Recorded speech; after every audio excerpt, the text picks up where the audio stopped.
नमस्कार, 99 न्यूज़ के national bulletin में आपका स्वागत है। मैं हूं आपके साथ शंकर कुमार। महाराष्ट्र में धार्मिक स्थलों पर लगे लाउड स्पीकर को लेकर विवाद भी लाउड है। मनसे प्रमुख राज ठाकरे ने महाराष्ट्र में लाउड स्पीकर से अजान की आवाज़ को लेकर अल्टीमेटम दे दिया था। कई जगहों पर मनसे कार्यकर्ताओं ने मस्जिदों के बाहर हनुमान चालीसा पढ़ने की कोशिश की। इसके चलते मनसे के कुछ कार्यकर्ताओं को हिरासत में लिया गया है।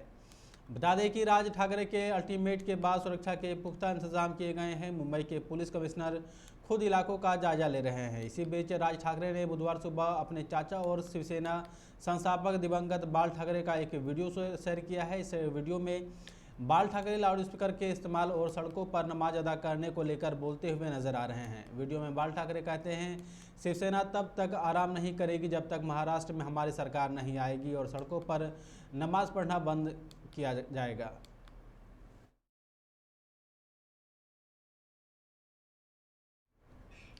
कर्नाटक की राजधानी बेंगलुरु में अंतर्राष्ट्रीय हवाई अड्डा परिसर में 108 फीट ऊंची केम्पेगौड़ा का प्रतिमा का निर्माण कार्य तेजी से हो रहा है। इस प्रतिमा के लिए 4000 किलो की तलवार लाई गई है। यह प्रतिमा 23 एकड़ में फैले हेरिटेज पार्क में निर्मित हो रही है। हवाई अड्डा परिसर में स्थित पार्क केम्पेगौड़ा का नाम देने के बाद विकसित किया जा रहा है।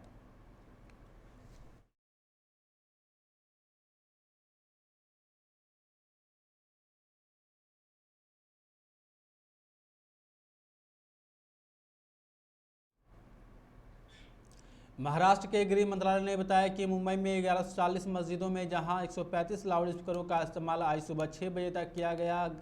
सुप्रीम कोर्ट के फैसले के खिलाफ उठाए गए इन मस्जिदों के खिलाफ सरकार कदम उठा रही है। पुणे के कमिश्नर अमिताभ गुप्ता का कहना है कि हालात पूरी तरह से काबू में है। अधिकतर मस्जिदों से अजान लाउड स्पीकर से नहीं दी गई है और सुप्रीम कोर्ट की गाइडलाइन का पूरा पालन किया गया है।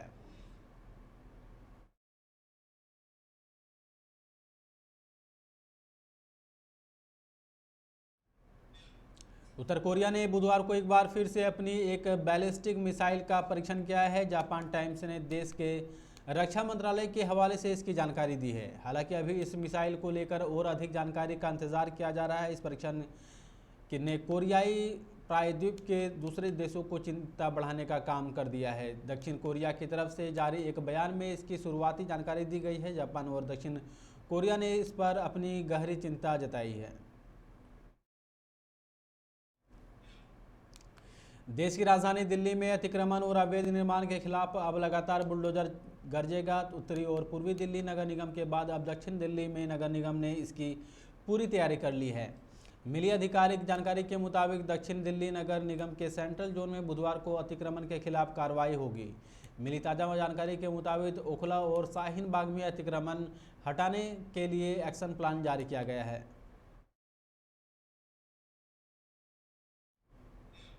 रूस और यूक्रेन की लड़ाई अभी भी जारी है। यह युद्ध कब रुकेगा, इसका जवाब अभी भी किसी के पास नहीं है। महीनों से चल रहे इस युद्ध के कारण लाखों लोगों की जान गई है। आम जनजीवन बुरी तरह से ठप हो चुका है। लोग अपनी जान बचाने के लिए छिप रहे हैं। इस बीच यूक्रेन के लड़ाके खुद को बचाने के लिए स्टील प्लांट में शरण लिए हैं और रूसी सैनिक उन पर लगातार हमला कर रही है।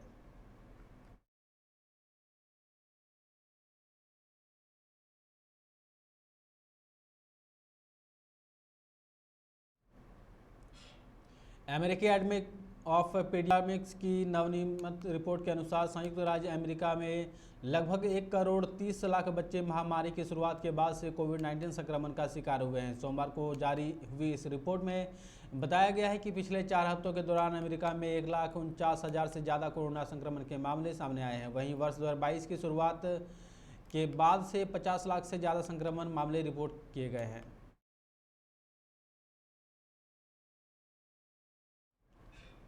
श्रीलंका सरकार ने देश में मौजूदा आर्थिक संकट के प्रभावित न्यूज आय वर्ग के परिवारों को 3,000 से 7,500 रुपये के बीच नगद सहायता मुहैया कराने की घोषणा की है। इस आशय का फैसला सोमवार को हुई है मंत्रिमंडल की बैठक में लिया गया। व्यापार मंत्री सोहान सोमासिंघे ने कहा कि इस उद्देश्य के लिए विश्व बैंक से मिली सहायता का इस्तेमाल किया जाएगा।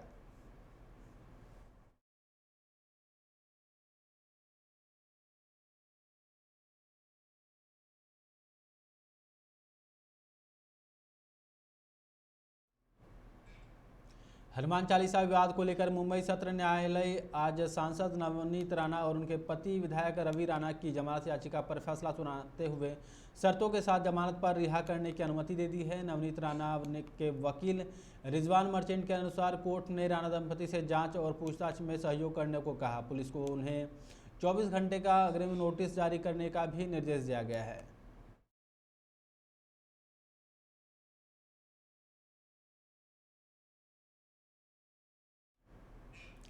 केंद्रीय गृह मंत्री अमित शाह 5 मई से 2 दिनों के लिए पश्चिम बंगाल के दौरे पर रहेंगे। भारतीय जनता पार्टी ने पिछले विधानसभा चुनाव में ममता बनर्जी को कड़ी टक्कर दी थी। हालांकि पश्चिम बंगाल में भाजपा को हाल ही में आसनसोल लोकसभा सीट के उपचुनाव में हार का सामना करना पड़ा था। अब भाजपा ने आगामी 2024 के लोकसभा चुनाव के लिए कमर कस ली है। ऐसे में अमित शाह का बंगाल दौरा काफ़ी महत्वपूर्ण माना जा रहा है। खबरों में फिलहाल इतना ही। आप देखते रहे 99 न्यूज़। नमस्कार।